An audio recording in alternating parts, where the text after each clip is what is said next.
Write each radical in simplest form. So, what does it mean for a radical to be in simplest form, or a rational, sorry, write each rational expression in simplest form? Well, to make a rational expression in simplest form, it's the same idea as making a fraction in simplest form. If there's anything that you can simplify, numbers or factors, you will. So what we're going to do is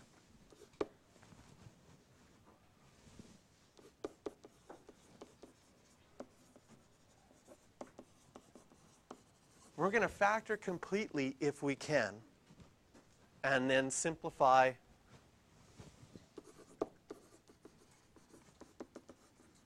common factors.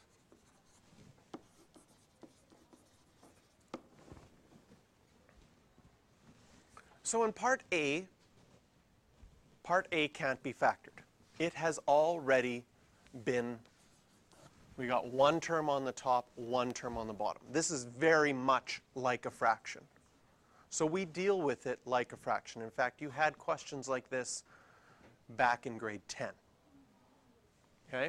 Can you simplify negative 25 over 35? Look at the numbers. Yes. What could you divide them both by? 5. So then you'd be left with negative 5 on the top and 7 on the bottom. Then we think of our exponent rules. What's going to happen if you have an a cubed on the top and an a on the bottom? You're going to subtract and be left with a squared in your numerator, because 3 minus 1 would be 2. If you had b squared in your numerator and b to the 5 in your denominator, you're going to be left with b cubed in your denominator. And finally, you have a c on the top and no c's on the bottom. You still are going to have a c on the top. And this is simplified form. Yeah, so we've done some of these before. Okay, what's new is question B. Because in question B, when you look at it right now, you might be tempted. You might be tempted just to change the 6 and the 3 just to a 2. We have to be careful here. Okay? We want to factor first and then simplify. Can the top be factored? Yes. What could you take out of the top? You could take out a 6x, leaving you with x plus 2. And on the bottom, we have 3x. Well, close my bracket.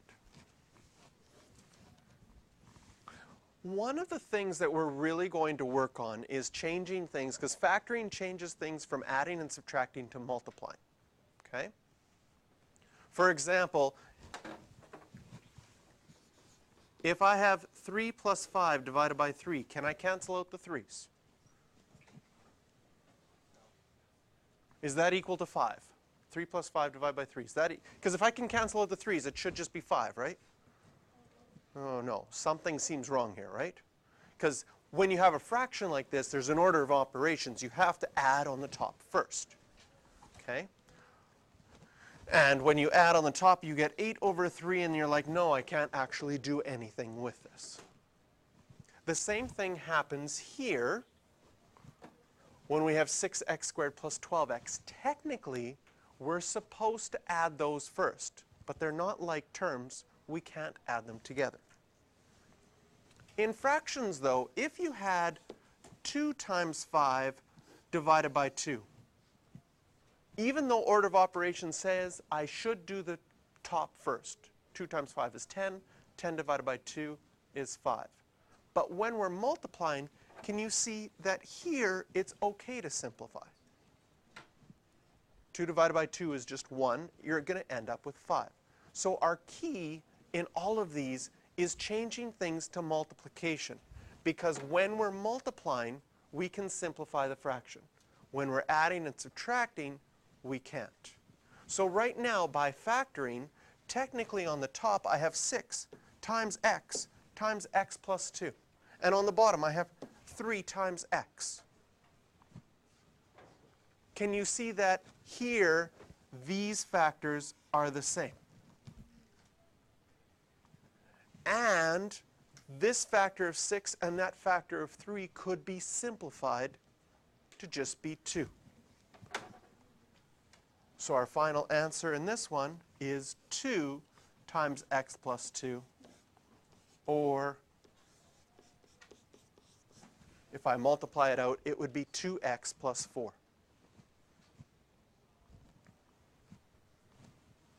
So some of you might have said, oh, but could I divide both of these by 3x? I could get 2x plus 4? Yes. Because technically that 3x is dividing everything. But our method that we're going to use that's going to help us is if we factor things first, change it to multiplication, that will allow us to simplify without making any mistakes.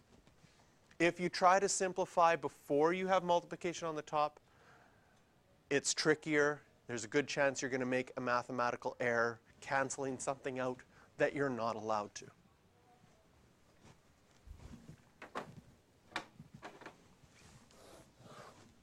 C, x squared minus 49 over x squared minus 5x minus 14.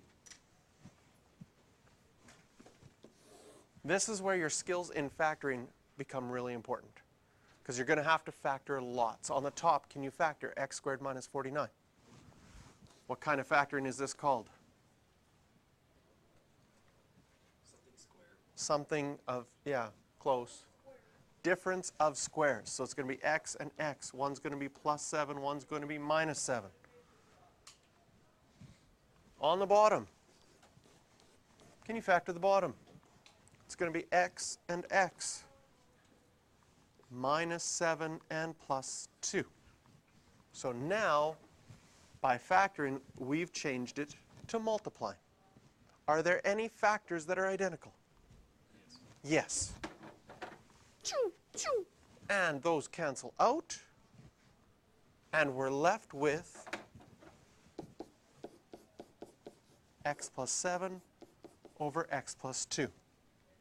The plus sign means this is grouped together as a full factor. You are not allowed to cancel out the x's, because right now that x is connected to the plus 2 on the bottom, and the x is connected to the plus 7 in your numerator. And unless they're identical, you can't simplify.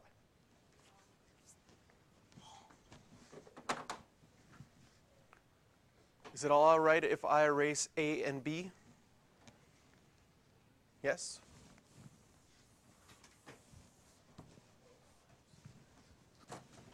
And part D.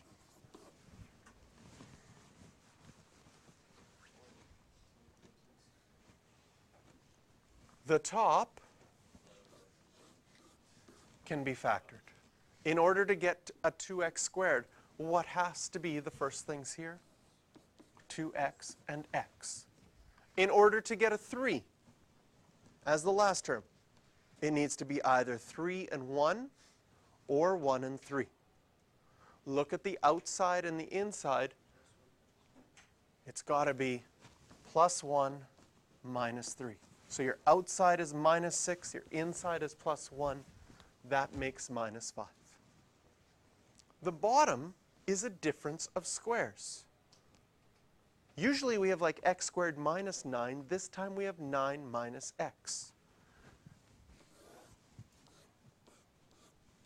And so it would be 3 and 3 plus x and minus x.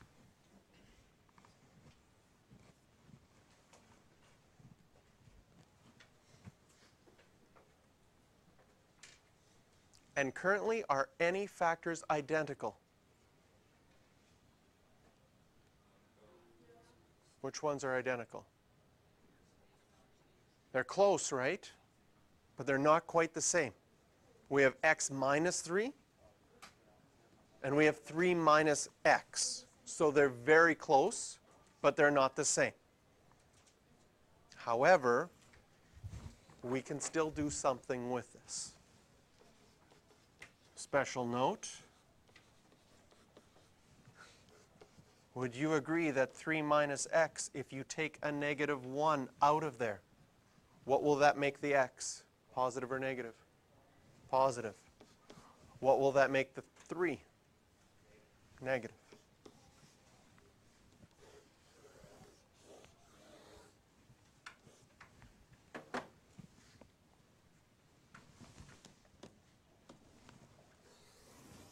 So when you have this situation like we have, where you have 2x plus 1, x minus 3, and we have almost the same thing on the bottom, but it's switched. Instead of having x minus 3, we have 3 minus x. We'll rewrite it, so 2x plus 1, x minus 3. And on the bottom, I have 3 plus x, and then I factor out the negative 1 and have x minus 3. Can you see that I've done the special note? I'll put this part in the blue box. I replaced that part with this part in the blue box. Everything else stayed the same. But now we have two factors that are identical.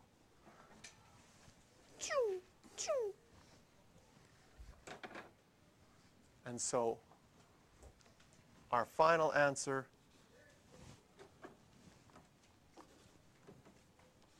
(2x plus 1) and negative 1 times 3 plus x.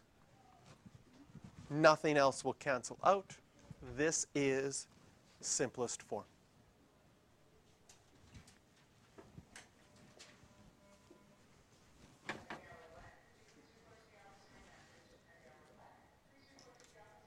Okay. Questions for practice? 7 and 11.